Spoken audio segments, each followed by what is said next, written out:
De acordo com as informações da Organização Mundial da Saúde, metade da população masculina pode sofrer com a perda do cabelo até os 50 anos. Segundo especialistas, isso acontece por fatores genéticos e também hereditariedade. Mas agora imagine você que existe uma doença chamada alopécia, que acomete homens e mulheres, que pode causar a extinção dos cabelos ou até mesmo de todos os pelos do corpo. E mais, saiba que situações bem simples podem ser o gatilho para esse tipo de doença, como os fatores emocionais, por exemplo. Mas para conversar com a gente sobre esse assunto e responder às suas perguntas e nos alertar sobre os fatores que envolvem esse tema, hoje aqui com muito carinho vamos receber ele que é dermatologista, o Dr. Leopoldo do iLib. Dr. Leopoldo, bom dia, bem-vindo, meu irmão. Muito obrigado pelo convite, né? Muito bem. O assunto é sério? Bastante Acomete sério. muita gente? Muita gente. Então estamos no lugar certo. Com certeza. Doutor, por favor, sente-se. Doutor, alopécia, né? Que nome, né? Alopécia é um nome, é um conjunto de situações ou é uma doença específica, doutor? Perfeito, Frei. Então, alopécia é um termo técnico que a gente usa, que é a mesma coisa de queda de cabelo. Então, existem diversos tipos de alopécia, que seriam diversos tipos de queda de cabelo, dentre elas a calvície masculina, feminina, alopécia areata, entre outras também. Porque tem um fator genético aí, doutor, quando a gente, enfim, eu sou de origem italiana, europeia, os europeus assim vão perdendo cabelo, vão aquelas entradinhas, enfim. Uhum. Isso é o processo natural, normal de queda de cabelo, isso é o natural. E quando que isso não é natural, que começa a ser uma doença? Aí é a alopécia? Isso, perfeito. Então, assim, homens com calvície, eles começam a ter a queda de cabelo, o afinamento, que significa a calvície mesmo, após a puberdade, né? Começa aquela alteração hormonal. Okay. Então, começa o processo de afinamento que os fios são mais sensíveis pela hereditariedade, a parte hormonal, afinando mais rápido e aumentando as famosas entradas, ou a coroa começa a aparecer aqui atrás, afinando e chegando à queda de cabelo, alopecia. Isso, esse afinamento, enfim, é um natural, vai da genética, da origem da pessoa, enfim. Bom, não é regra geral, mas o europeu tem muito disso, doutor? Assim, Também tem. Tanto que o nome calvície, no termo técnico, chama alopécia androgenética. Ou seja, o próprio nome já fala que tem a genética envolvido. Então, quem tem familiares, principalmente os pais ou até os avós, que são os mais diretos, com calvície, tem uma chance muito maior de ter calvície. Né? Entendi. Eu estou vendo aqui na minha mesinha, tem uma mesinha aqui bonitinha, eu estou vendo um tablet aí, doutor, assim. Certo. Aí são alguns modelos de calvície aí, doutor, por favor, né? Agora, doutor, nesse sentido, a partir de que idade que começa a cair aí, a gente sofrer esse tipo de... Pode ser um adolescente, pode sofrer? Pode sim. Tem vários graus, né, de acometimento, de afinamento mais grave da calvície, mas após a puberdade, aquela alteração hormonal, pode começar já um processo de afinamento. Tem pessoas que é bem mais agressivo, né, afina muito mais rápido, e tem outras que demoram alguns anos a mais para a gente começar a perceber um pouco mais a queda de cabelo. Aí, doutor, a gente vê uma enxurrada aí, certamente você também é vítima, assim como eu, assim como muita gente, assim. Aí a gente vai lá naquela farmácia, tem aquela gôndola cheia de shampoos, e aí a gente vê aquela propaganda para queda, evita a queda, e você vai lá e usa, e tem fórmulas caseiras, enfim, doutor. E como é que a gente se vira nisso tudo? Acho que é mais importante a gente chegar a um diagnóstico.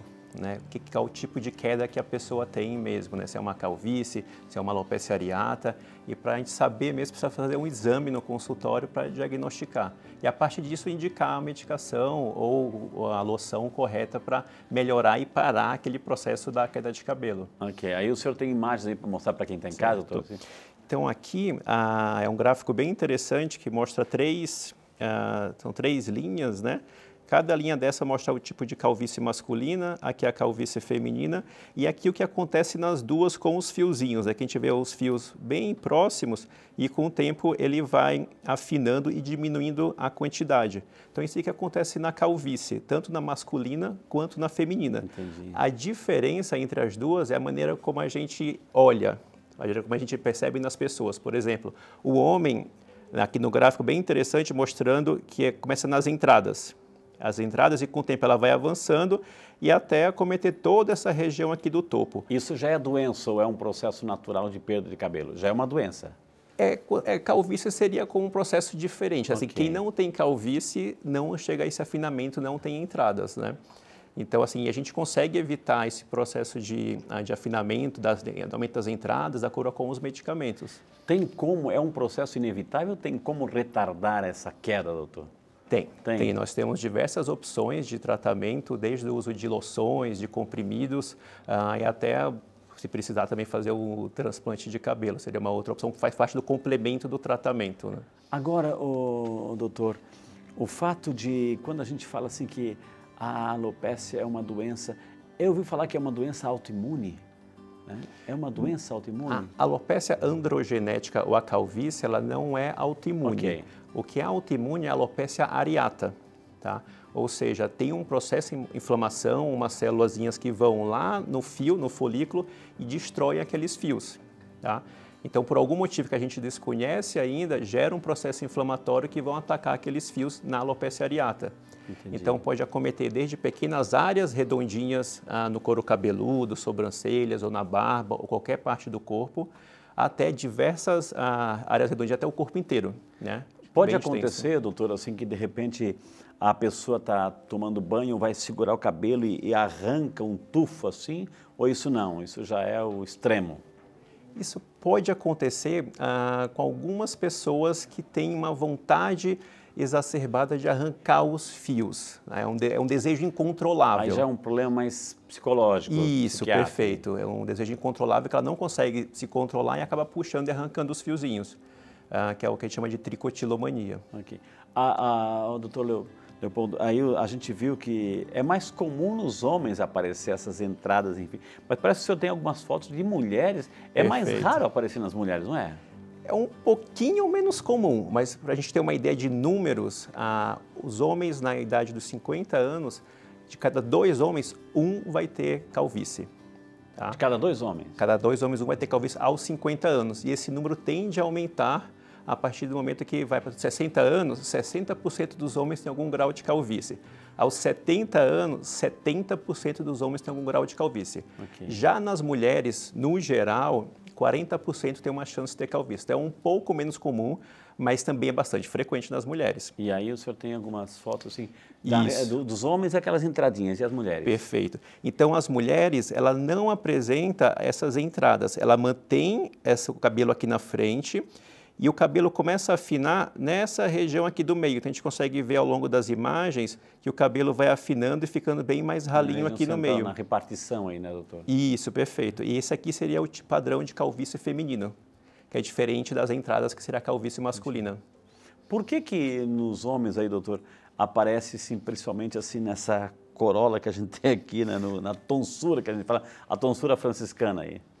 Muito provavelmente porque os folículos dessa região, ou seja, os fios, eles são mais sensíveis e mais predispostos geneticamente para ter esse afinamento mais rápido nessas regiões. Quando a gente fala de... É uma doença, de repente, sei lá, hereditária, ela contagiosa, isso passa, transmite, por exemplo, o pai tem calvície, vai passar para o filho na genética, e está condenado o filho também, doutor? Tem uma chance maior, quem tem parentes de primeiro grau ou de segundo grau, ou seja, os pais ou os avós, tem uma chance bem maior de ter calvície. Mas ela não é uma doença contagiosa, ou seja, não é diferente de uma infecção de pele. Se você pega uma pessoa que tem uma infecção de pele, algum vírus acaba passando para outra pessoa. Mas ela não, com a calvície isso não acontece. Entendi. Ela passa de geração para geração pela parte genética. Doutor Leopoldo, é verdade também que eu fiz na chamada na abertura que pode não só acometer o cabelo, mas pelos pelo corpo, ou seja, posso comprometer a sobrancelha, posso comprometer a barba, enfim, doutor? Sim, isso pode acontecer principalmente na alopecia areata, que é aquela doença autoimune que tem um processo inflamatório. Essa é a autoimune? Isso, areata, perfeito. Né? Isso. Então, ela pode acometer não só o do couro cabeludo, mas também sobrancelha, cílios, barba e qualquer região do corpo inteiro. Então, só para a gente entender, para quem está em casa acompanhando, assim, quando a gente fala de alopécia, é queda de cabelo. Perfeito, exato. Quando a gente fala de alopécia areata, aí sim é uma doença autoimune. Isso. E aí que vai falhando, vai perdendo os pelos. Qualquer região do corpo, qualquer... tanto o couro cabeludo, quanto cílios, sobrancelhas, barba, qualquer área do corpo pode acometer. Aí, doutor, claro, a gente já falou de tratamento assim, uma vez que perde para sempre, enfim?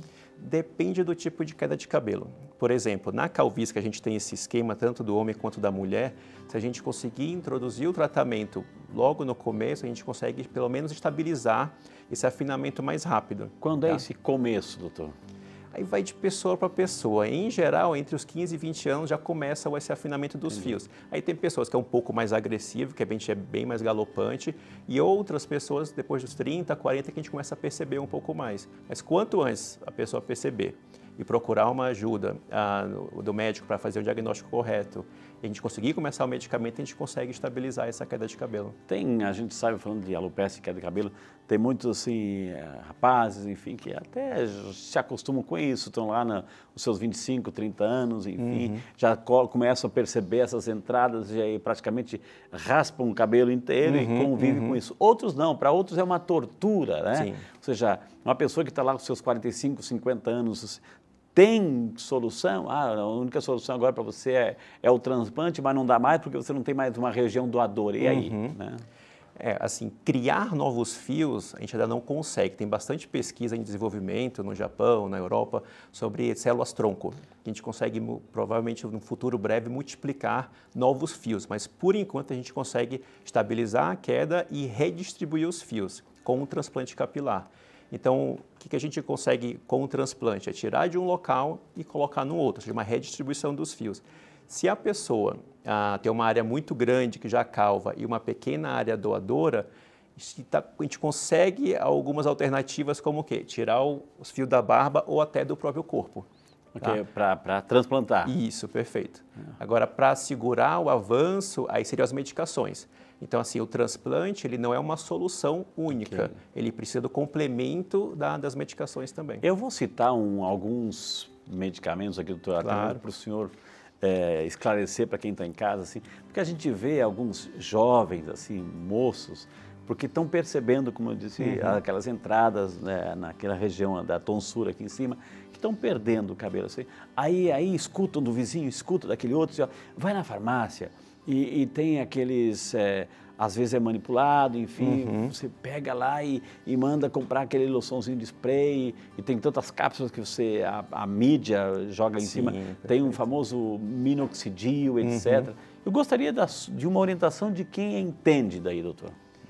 Realmente, assim, a gente tem diversas opções no mercado que são medicamentos, então, para usar, eu não recomendaria usar sem uma orientação médica, porque, apesar de ser raro ter efeitos colaterais, tem chance de acontecer. Por exemplo, o próprio uso de loções pode dar alergia, pode, às vezes, dar batedeira no coração, dependendo da medicação. Ou seja, tem efeito colateral? Sim, tem sim.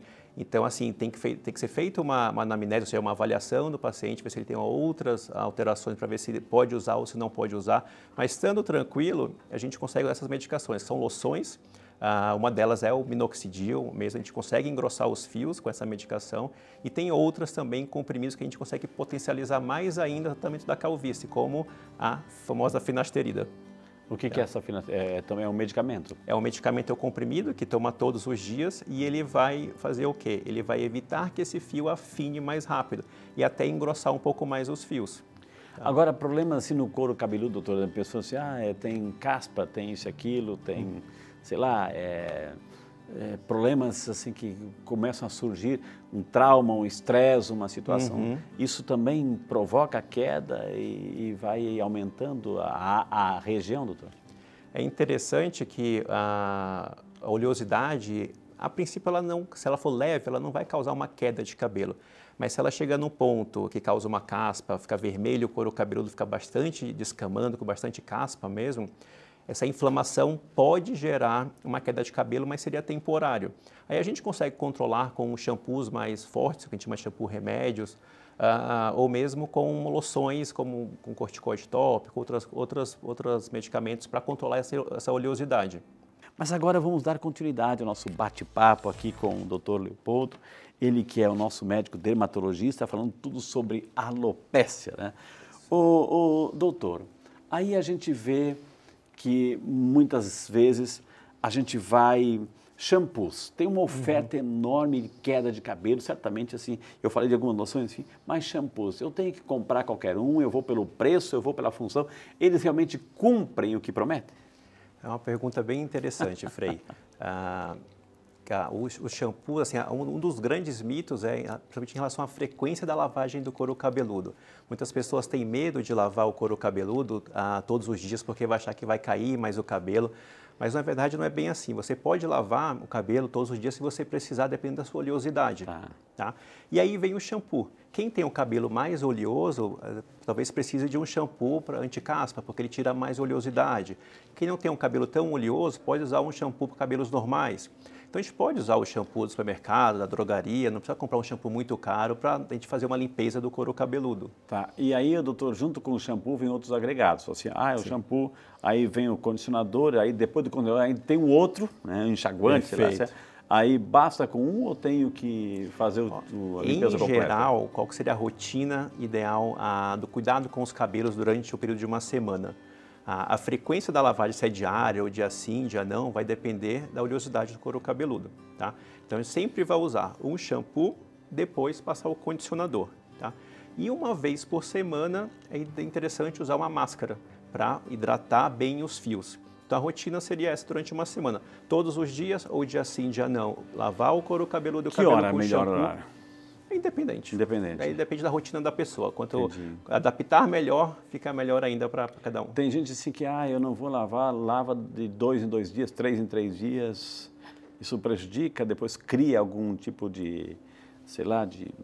Não, se for a cada 3 dias e estiver controlando bem a oleosidade, não tem problema algum. Tá? Agora, se continuar oleoso, aí tem que aumentar a frequência da lavagem. A dia sim, dia não, ou todos os dias. Doutor, eu estou misturando vários temas aqui, o assunto é alopécia, mas eu também quero trazer presente essa areata, que é doença. Assim. É a principal doença do cabelo essa ou tem outras, doutor? É uma das principais, sem dúvida, ela é bem frequente, saiu um estudo recente que é frequente, pouco mais ou menos meio por cento da população tem alopecia areata, né? 0,5% tem alopecia areata. Mas tem outra doença que chama alopecia frontal fibrosante, que ela foi, o primeiro caso diagnosticado, publicado na nossa literatura médica foi em 1994. Olha só, tá? Então é muito recente. E ela é mais presente que em mulheres após os 50 anos, e ela comete não só a linha de implante do cabelo, mas também as sobrancelhas. E o diferencial dela, a característica dela é que se esses fios são acometidos e eles caem, eles não voltam mais. Tá? Vira uma cicatriz. Então, o diagnóstico, quanto antes feito, e quanto a gente conseguir começar com as medicações, a gente consegue manter os cabelos, porque a gente tira a inflamação. O especialista, doutor, sempre é um dermatologista? Isso, o especialista em queda de cabelo é o médico dermatologista, que é formado em pele, unhas e cabelo. E cabelo. Então, ele é o responsável assim, para fazer esse controle. Perfeito. Como é que é feito o diagnóstico? Como é que é feito o exame? Ou seja, é clínico? Vocês vão lá, tem algum aparelho que coloca no cabelo para ver a consistência do fio? Nós analisamos o couro cabeludo clinicamente a olho nu, mas também usamos um aparelho que chama dermatoscópio, que é uma lente de aumento. Então, com essa lente de aumento, a gente consegue ver diversos padrões, como é que está o fio, como é que está o couro cabeludo, se tem descamação, não tem descamação. E com esses padrões, a gente consegue delinear e fechar um diagnóstico. Quando não é suficiente, aí a gente tem que fazer a biópsia.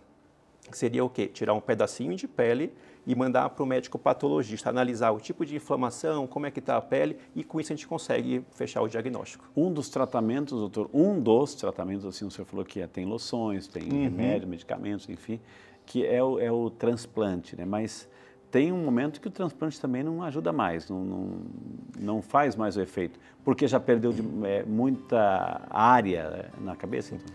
Então, o transplante, que eu falo para todos os meus pacientes, o que é o transplante? Ele nada mais é do que uma redistribuição dos fios.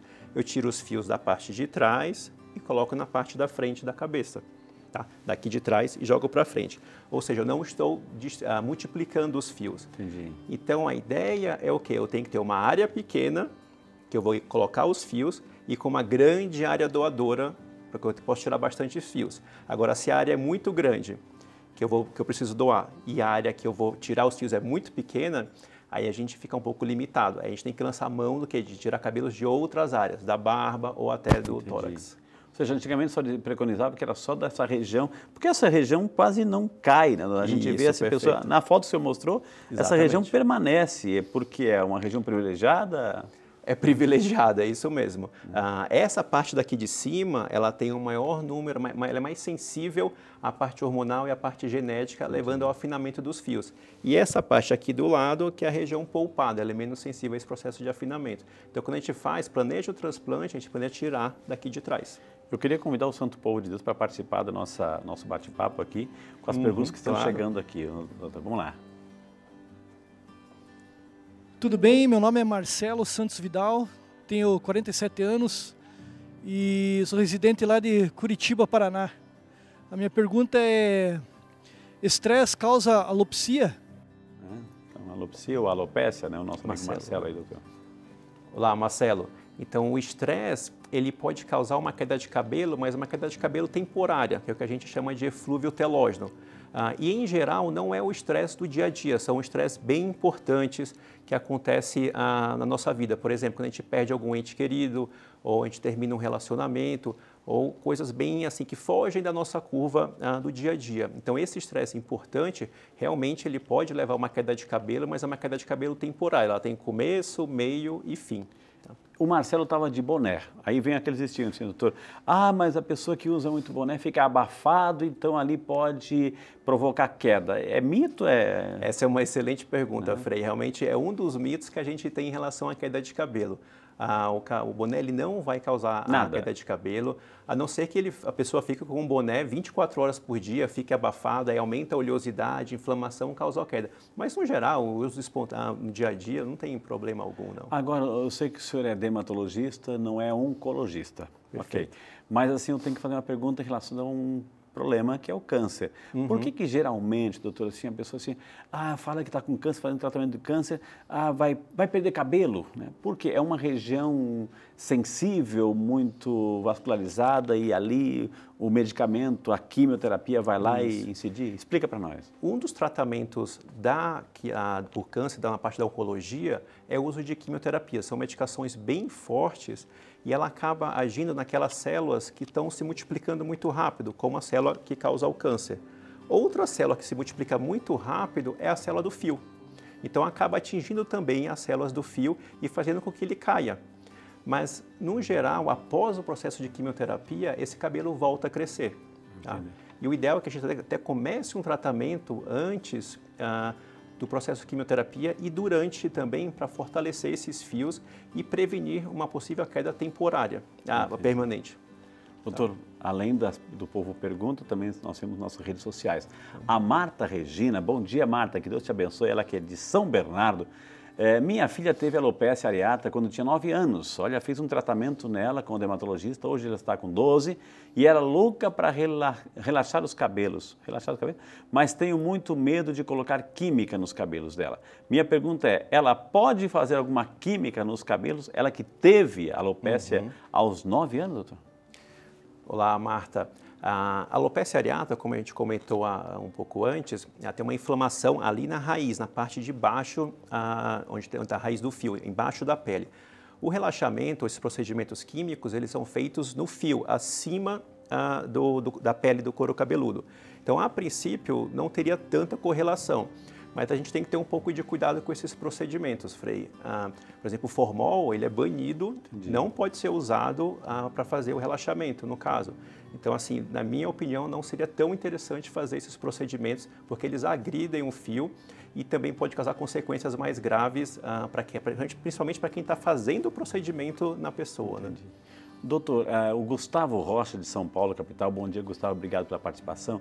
Ele tem uma dúvida, a alopecia areata na barba é reversível? Sempre tive uma barba muito cheia e sem problemas de falha, entretanto, na última semana notei que haviam áreas circulares na minha bochecha em que não havia folículos. Gostaria de saber se os pelos vão nascer novamente, pois são áreas bem pequenas. É o nosso amigo Gustavo, doutor. Olá, Gustavo.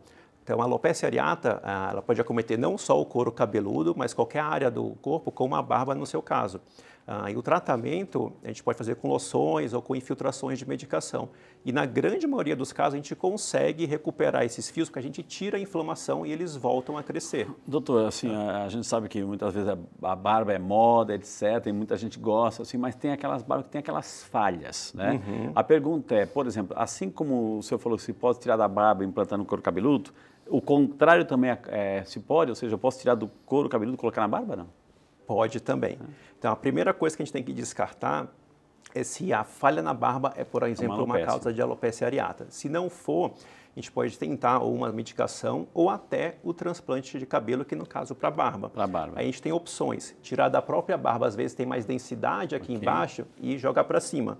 Ou usar o pelo o fio do couro cabeludo e colocar na barba também. Então temos diversas alternativas para realmente encher, dar aquela barba cerrada, como o pessoal gosta hoje em dia. E transplantando, nasce, né? Nasce sim. Igual como a gente está aqui em cima. O cabelo vai crescer um pouco mais comprido, vai ter que raspar um pouco mais, com mais frequência, mas nasce sim, sem dúvida. Mais perguntas, doutora. Isabel Ramos, bom dia, Isabel. Que bom que você está conosco. Deus te abençoe, viu?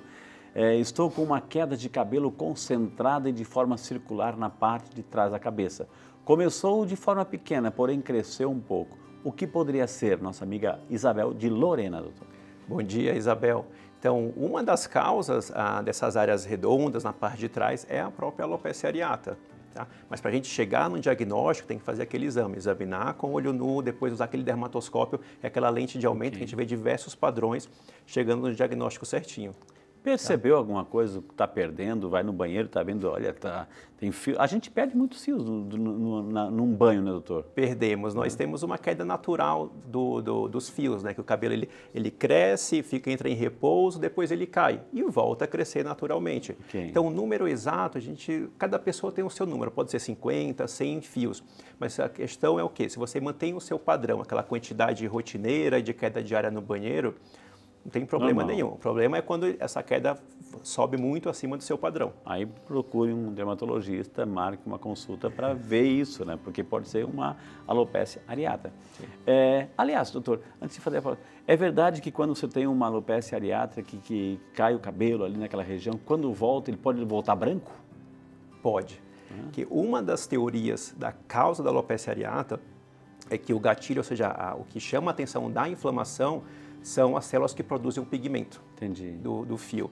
Então, essa inflamação vai lá, destrói o fio e também destrói as células que produzem o pigmento do fio. Então, quando ele volta a crescer depois que a inflamação desaparece, ele pode voltar a pessoa não tem cabelo branco, não é grisalho, mas teve, aí de repente pode ter assim, uma mechinha branquinha lá. Pode sim, porque pode ter um efeito legal, né? Pode acontecer. Doutora Dora Moreira, obrigado, Dora, bom dia para você, ela que é do Rio de Janeiro. Estou grávida e gostaria de saber se a gravidez afeta a gestante quando ela tem alopecia areata, doutor. Aí. Dora, bom dia. Essa é uma pergunta que não existe uma resposta correta. Ela pode tanto piorar a areata quanto deixar estável. Então, a gravidez, a gente não tem que acompanhar mesmo quem está no processo de gravidez, quem está gestante, e ver como é que está evoluindo a alopecia areata ou não. E aí, colocar a medicação se precisar ou não. E lembrar que durante a gravidez, a gente tem que ter mais cuidado ainda com as medicações que a gente vai usar. São pouquíssimas medicações que a gente pode usar durante a gravidez. Existe, doutor, assim, algum fator externo, por exemplo, algum fungo no couro cabeludo que faz também perder aí, doutor? Né? Que a gente viu só a questão genética, hereditária, sim, etc. Sim, né? Existem infecções. Tanto bacterianas, que é a bactéria, ou com fungos, que causam a queda de cabelo. Quando é com fungo, a gente chama de tinha. Então, essa tinha realmente ela causa uma queda de cabelo que às vezes lembra a alopecia areata. Por isso que é importante fazer o exame com a tricoscopia, que é a dermatoscopia, para diferenciar essas duas entidades, né, e botar o tratamento adequado. Muito bem, doutor. Vamos para Osasco. Quem representa é a nossa amiga Regina. Bom dia, Regina. Deus abençoe. Ela fez a seguinte pergunta, doutor. Gostaria de saber se existe algum exame para diferenciar a alopecia areata difusa feminina da alopecia fibrosante frontal que você falou, quando a queda acontece em quantidade na frente da cabeça. É a Regina. Regina, Então, realmente, às vezes, é difícil a gente diferenciar as duas, aí a gente tem que lançar a mão da dermatoscopia, que é aquele exame com a lente de aumento, para a gente ver alguns padrões diferentes, e até da biópsia, para a gente ver aonde que está essa inflamação. Porque se a inflamação estiver numa parte mais alta, a gente pensa mais em areata. Se a inflamação estiver na parte mais baixa, a gente pensa mais na alopecia frontal fibrosante. Perdão, o contrário. Se a inflamação estiver mais baixa, seria a areata, e se for a frontal, seria na parte de cima. Então, com esse raciocínio, com a dermatoscopia, com a biópsia, a gente consegue fechar o diagnóstico e começar a medicação correta, porque os tratamentos são completamente diferentes. Tá? Então, para quem está em casa, doutor, uma mensagem assim, está preocupado, talvez triste, aí, entrando em desespero, principalmente os homens, assim, para evitar essa queda de cabelo, o que tem que fazer e o que não tem que fazer? Então, assim, o mais importante é você se acompanhar no dia a dia e perceber se tem algum tipo de queda de cabelo, se está começando a ter uma entrada aqui do lado, ou se aqui atrás está começando a ficar mais falho, ou no caso das mulheres, se aqui no meio estiver começando a ficar mais falho, e aí procurar a ajuda do médico dermatologista para fechar o diagnóstico certinho e começar a medicação, se precisar ou não. Nada, automedicação jamais, gente. Não, porque de jeito nenhum. Aquelas garrafadas, aquelas loções, cuidado, viu? Passe primeiro um dermatologista. Gente, tivemos o prazer hoje de conversar com o Dr. Leopoldo Duailib, médico dermatologista. Quem quiser entrar em contato, anote aí, gente, está na tela, 12 99744 3394. 1297443394 e tem o Instagram, gente. Instagram é @leopoldosantos.dermatologia, né? leopoldosantos.dermatologia. Doutor Leopoldo, em nome do nosso programa, nós queremos imensamente agradecer a sua participação. O senhor comunica muito bem, certamente careca o senhor não vai ficar, né? E agora, eu gostaria de entregar um presentinho aqui do programa Saúde e Fé. Muito obrigado, o senhor levar para o seu consultório, tomar aquele chazinho, né, aquela aguinha. Com certeza. Muita gente vai perguntar, mas onde é que o senhor conseguiu essa? Eu tive lá na TV Aparecida no programa da Saúde e Fé, viu? Agradeço imensamente. E junto consigo, assim, a imagenzinha de São Peregrino, protetor contra o mal do câncer, para o senhor levar também, viu? Muito Podemos, obrigado. assim, sonhar a possibilidade de trazer o senhor aqui de volta? Absoluto, com certeza. Será um prazer voltar para conversar com o senhor e conversar com todo mundo que está em casa. Que maravilha, doutor. Muito obrigado. Vou pedir licença que muita gente também pede oração aqui no programa, tá bom, doutor? Posso Rezar pelo senhor? Com certeza. Maravilha, obrigado, viu, gente? Frei.